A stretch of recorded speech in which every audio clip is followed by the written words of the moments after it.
Assalamualaikum warahmatullahi wabarakatuh. Perkenalkan, nama saya Lutfi Amamatul Mufidah, NIM E2019-2051, Prodi Ekonomi Syariah 2, Fakultas Ekonomi dan Bisnis Islam, Institut Agama Islam Negeri Jember. Di sini saya akan mereview video dari Bapak Abdul Wadud Nafis, LCMEI, yaitu tentang perekonomian dua sektor tanpa kebijakan pemerintah. Ya, yang pertama adalah pengertian ekonomi dua sektor. Perekonomian dua sektor adalah perekonomian yang terdiri dari sektor rumah tangga dan perusahaan. Jadi, di dalam suatu perekonomian itu terdapat sektor rumah tangga konsumen dan sektor rumah tangga produsen. Mereka tidak hanya memproduksi, melainkan mereka juga mengkonsumsi barang dan jasa. Nah, perekonomian dua sektor ini merupakan bentuk yang paling sederhana dari analisis makroekonomi mengenai penentuan tingkat kegiatan ekonomi suatu negara. Yang selanjutnya yaitu diagram alir perekonomian dua sektor. Di sini ada rumah tangga produsen, rumah tangga konsumen. Di sini ada pasar barang dan jasa. Dari alur penerimaan, di sini adalah rumah tangga produsen menyetorkan barang atau jasa kepada pasar barang dan jasa. Nah, selanjutnya barang atau jasa tersebut akan dibeli atau dikonsumsi oleh rumah tangga konsumen. Selanjutnya dari alur pengeluaran yaitu dari rumah tangga konsumen, mereka memiliki barang atau jasa atau tenaga kerja dan bisa dibeli atau disewakan kepada rumah tangga produsen. Misalnya, mereka memiliki tanah atau sebidang tanah yang mereka tidak mengerti untuk dibuat apa, atau mungkin mereka sedang tidak membutuhkan tanah untuk dibuat toko atau rumah. Nah, mereka bisa menyewakan atau menjual tanah mereka kepada rumah tangga produsen sehingga mereka akan mendapatkan uang atau keuntungan dari penyewaan atau penjualan tanah tersebut. Bisa juga tenaga kerja. Misalnya mereka adalah tempat penampungan atau karantina bagi calon tenaga kerja yang akan disalurkan kepada rumah tangga produsen.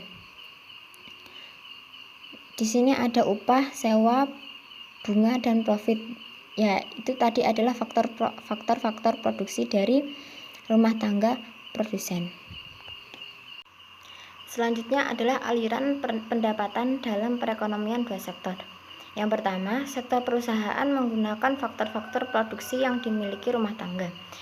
Nah, jadi sektor perusahaan tersebut menggunakan faktor-faktor produksi yang dimiliki rumah tangga seperti tenaga kerja, ataupun tanah, ataupun faktor-faktor produksi lainnya yang dimiliki oleh rumah tangga produksi itu sendiri.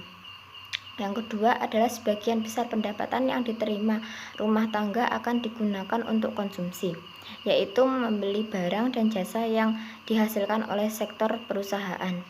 Nah, jadi uang atau hasil dari penjualan mereka itu mereka gunakan untuk konsumsi kembali, yaitu dengan cara membeli bahan-bahan produksi. Meskipun bahan-bahan produksi mereka itu tidak satu sektor perusahaan, misalnya ada yang perusahaan yang menjual beras, atau perusahaan yang menjual gula, atau perusahaan yang menjual kopi, teh, seperti itu. Tapi ketika mereka membutuhkan barang tersebut, mereka akan membelinya sebagai faktor produksi. Selanjutnya adalah aliran pendapatan dalam perekonomian dua sektor, yang poin nomor 3. Yaitu sisa pendapatan rumah tangga yang tidak digunakan untuk konsumsi akan ditabung dalam institusi keuangan. Jadi, misalnya mereka merasa pendapatan mereka berlebih atau mereka mendapatkan keuntungan dari perkiraan mereka. uang yang sisa konsumsi atau uang yang tidak digunakan untuk konsumsi itu bisa ditabung di dalam bank sehingga akan menjadi tabungan dan investasi untuk rumah tangga konsumen ke depannya.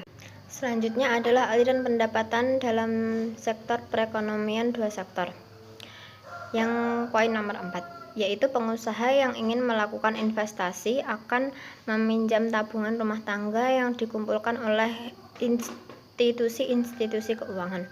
Jadi di sini baik rumah tangga konsumen ataupun rumah tangga produsen, mereka pasti akan membutuhkan pinjaman uang sebagai modal atau sebagai modal tambahan untuk tetap menjalankan produksi mereka atau untuk tetap menjalankan usaha-usaha mereka agar tetap berjalan. Selanjutnya adalah hubungan antara konsumsi dan pendapatan. Pendapatan rumah tangga adalah faktor terpenting untuk menentukan tingkat pengeluaran. Jadi artinya di sini adalah meskipun mereka pendapatannya 0, mereka akan tetap mengeluarkan konsumsi atau mereka akan tetap melakukan konsumsi. Nah, selanjutnya jika mereka mengalami peningkatan dalam pendapatan, maka mereka akan meningkatkan pula dalam pengeluaran. Nah, pada suatu titik tertentu, pengeluaran dan pendapatan akan sama atau bahkan pendapatan lebih daripada pengeluaran, maka mereka akan bisa melakukan investasi atau menabung. Selanjutnya adalah tabel yang akan menunjukkan pendapatan, konsumsi, dan tabungan. Di sini sudah tertera pendapatan atau disposable, pengeluaran konsumsi, dan tabungan. Di sini meskipun pendapatan mereka itu 0, mereka tetap melakukan konsumsi atau pengeluaran 125. Nah, di tabungan mereka akan minus 125. Jika pendapatan mereka meningkat 100, maka pengeluaran mereka pun atau konsumsi mereka juga akan meningkat 200. Meskipun di sini masih minus. Nah, pada suatu titik tertentu, yaitu pada pendapatan 500, pengeluaran juga 500, maka di sini akan seimbang dan sama. Jadi tabungan mereka itu masih 0. Dan ketika pendapatan sudah meningkat menjadi 600, maka pengkonsumsi pengeluaran juga akan meningkat menjadi 575 dan dimasukkan dalam tabungan menjadi 25.